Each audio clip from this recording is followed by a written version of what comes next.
शुरुआत करते हैं आज के सेशन का। बहुत इंपॉर्टेंट सेशन है और जैसा आप जानते हैं आप मेरे साथ 7 डेज की मास्टर क्लास में जुड़े हुए हैं आंसर राइटिंग में। और डेफिनेटली आज पहले दिन ही हम जो चीज सीखेंगे वो हमेशा के लिए आपके कॉन्सेप्ट को बदल देगा। गुड इवनिंग जितने हमारे स्टूडेंट हैं, आरती, दीपक, ऋषिका, नीतू, सभी बच्चों को मैं यहाँ इस्तकबाल करता हूँ, यहाँ पर मैं स्वागत करता हूँ और उम्मीद करता हूँ कि सबसे पहले मुझे बताएं कि आपको मेरी आवाज क्लियर आ रही है, क्या आप मुझे सुन पा रहे हैं। वंडरफुल, बहुत ही शानदार क्लास होने जा रही है। और जैसा कि मेरी रिक्वायरमेंट होती है कि क्लास को सिर्फ सुनना नहीं है, पेन और पेपर के साथ आपको रेडी रहना है। आज मैं जो चीजें आपको सिखाने जा रहा हूं वो यहीं से आपकी लाइफ में एक बहुत बड़ा बदलाव शुरू हो जाएगा। और ये 7 डेज की मास्टर क्लास में आपको 7 बहुत नई नई चीजें बताऊंगा। साथ ही साथ एक मेंटर के रूप में मैं आपको इनहेंस करने की कोशिश करूंगा कि आप किस तरीके से अपनी लाइफ को एक नया मोड़ दे सकते हैं। जितना मैं यूपीएससी की जर्नी को समझ पाया हूं, जितना मैं यूपीएससी की जर्नी को जानता हूं, उसके हिसाब से मैं एक बस छोटी सी चीज कहूंगा कि ये जो जर्नी होती है इसमें जो सबसे क्रूशियल फेज होता है वो फेज होता है आंसर राइटिंग, लिखना। और ये लिखना कई लोग बहुत कैजुअल लेते हैं। मैंने देखा है कि जो बच्चे प्रीलिम्स क्वालिफाई करके मेंस तक पहुंच जाते हैं उनकी फेलियर का जो सबसे बड़ा रीजन बनकर आता है, सबसे बड़ा सेगमेंट बनकर आता है, वो होता है आंसर राइटिंग प्रैक्टिस ना करना। बहुत से मिथ होते हैं इसमें कि मैं अभी बिगिनर हूं, मैं कैसे लिखूं। मैंने तो अभी अभी क्लास शुरू की, अभी अभी मैंने एनसीईआरटी शुरू किया, अभी अभी तो मैंने लक्ष्मीकांत शुरू किया है। क्या मुझे अभी लिखना चाहिए या अभी 1 साल बाद लिखना चाहिए? बहुत गलत धारणाएं होती हैं। मैं इन धारणाओं को तोड़ूंगा। साथ ही साथ मैं कोशिश करूंगा कि जितने भी स्टूडेंट यूपीएससी में आ रहे हैं वो राइटिंग और आंसर राइटिंग, मैंने क्या कहा, लेखन और उत्तर लेखन, दोनों पे कमांड कर सके। तो मैंने ये 2 शब्दों का प्रयोग क्यों किया, राइटिंग एंड आंसर राइटिंग? तो ये बहुत ही केयरफुली सेलेक्टेड जो है वर्ड हैं और ये दो बेसिकली 2 बड़े बड़े डायमेंशन को आपके साथ डिस्कस करते हैं। सो वेलकम ऑल, वेलकम नई, वेलकम कीर्ति, वेलकम मनीष, वेलकम ज्योति, आशीष। आप सभी का यहाँ बहुत बहुत स्वागत है, जो भी बच्चे यहाँ मुझे सुन रहे हैं। और मैं जहां तक समझ पा रहा हूं कि आप लोग मुझे बड़े ध्यान से सुन पा रहे होंगे। Good evening all of you. Wonderful. तो 7 दिनों की 7 क्लास में मैं आपको 7 डायमेंशन सिखाऊंगा आंसर राइटिंग के। बहुत सी नई नई चीजों के बारे में बताऊंगा, बहुत सी प्रैक्टिसेस आपको बताऊंगा। और साथ ही साथ आपको मेरे साथ पेन और पेपर के साथ रेडी रहना पड़ेगा, क्योंकि ये आंसर राइटिंग की क्लास है और अगर इसमें राइटिंग नहीं होगी तो इस क्लास का कोई मकसद नहीं है, कोई मतलब नहीं है। तो चलिए, अगर मुझे पहले मैसेज करके बताइए कि मेरी आवाज आप तक क्लियर आ रही है, पेन और पेपर आपके पास तैयार है, आप बिल्कुल पीसफुल साइलेंस बैठे हुए हैं। डिनर हो गया आपका? मैंने अभी जस्ट फिनिश किया, इसीलिए मुझे 4 मिनट लेट हो गया, राइट। क्योंकि आज मैं ऑफिस से जब निकला तो बहुत ज्यादा ट्रैफिक का मुझे सामना करना पड़ा बरसात की वजह से। तो मैं आया तो मुझे लगा कि जल्दी कुछ खा लेते, नहीं तो फिर बहुत देर रात हो जाएगी और फिर खाना खाने का कोई मतलब नहीं है। सो चलिए शुरुआत करते हैं हम आज की क्लास का। और welcome to this answer writing master class for 7 days. और यहां से हम अपनी एक नई जर्नी शुरू करते हैं।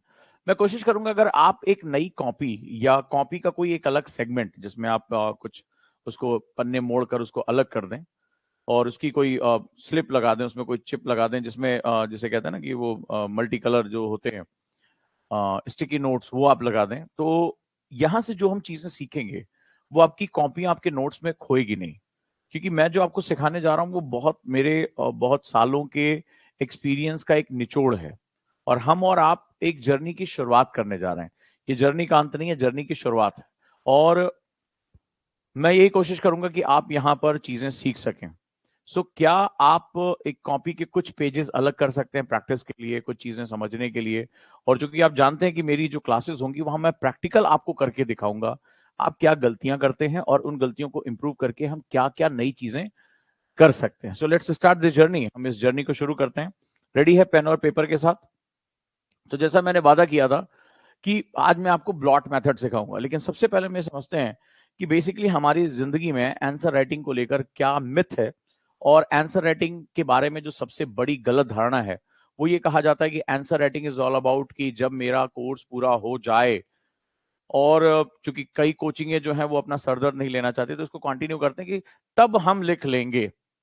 बट हमें कोई ये नहीं बताता कि हमारी आंसर राइटिंग के ढेर सारे डायमेंशन होते हैं, ढेर सारी चीजें होती हैं जो हमारे लिए बहुत ज्यादा इंपॉर्टेंट होते हैं।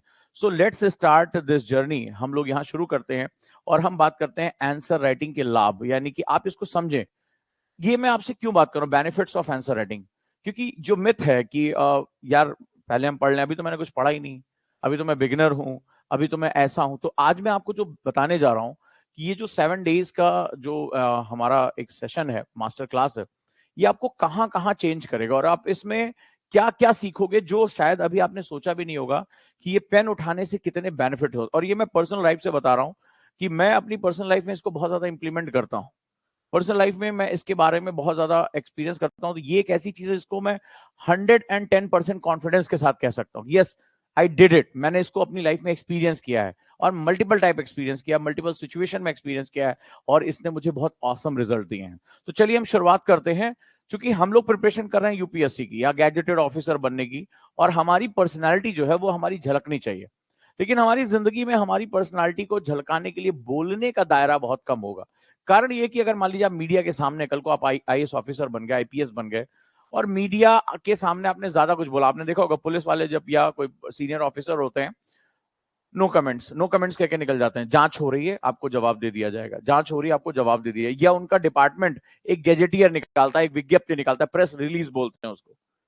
क्यों? क्योंकि उनके मुंह से कुछ भी निकला, मीडिया कई बार आपके मुंह में शब्द डालता है, और अगर मुंह से कुछ भी उल्टा सीधा निकला तो फिर वो आपके लिए डिजास्टर हो सकता है, वो फिर कंट्रोवर्सी क्रिएट हो सकती है। मीडिया को ऐसे मसालों की बहुत जरूरत होती है। तो होता क्या है, मैंने ये देखा है बहुत करीब से, जिन अधिकारियों के साथ मेरा मिलना जुलना है या जिनको मैं जानता हूं या जो स्टूडेंट है, वो राइटिंग पर बहुत फोकस करते हैं। प्रेस रिलीज भी जारी होगी तो पहले लिखा जाता है, उसको करेक्शन किया जाता है, वेरीफाई किया जाता है, फिर आगे जाता है। जैसे जब आप जाओगे, आप आईएएस बनोगे तो आप मजिस्ट्रेट का काम आपको मिलेगा, एसडीएम जब बनोगे तो मजिस्ट्रेट का काम मिलेगा। तो वहां पर आपको बहुत ढेर सारी चीजें लिखनी होंगी, क्योंकि कोर्ट में कुछ भी बोल कर नहीं काम होता है। कोर्ट सबसे पहले आपको अपना डिपार्टमेंट प्रस्तुत करना होगा, कोई केस आया है, कुछ भी है, तो आपको कोर्ट में जो डॉक्यूमेंट्स हैं, वो कोर्ट सबसे पहले डॉक्यूमेंट्स मांगता है, आपकी टिप्पणी मांगता है, आपका जो है नोट मांगा जाता है, इसको नोट बोलते हैं। ऑफिसर्स नोट कहाँ है इसमें?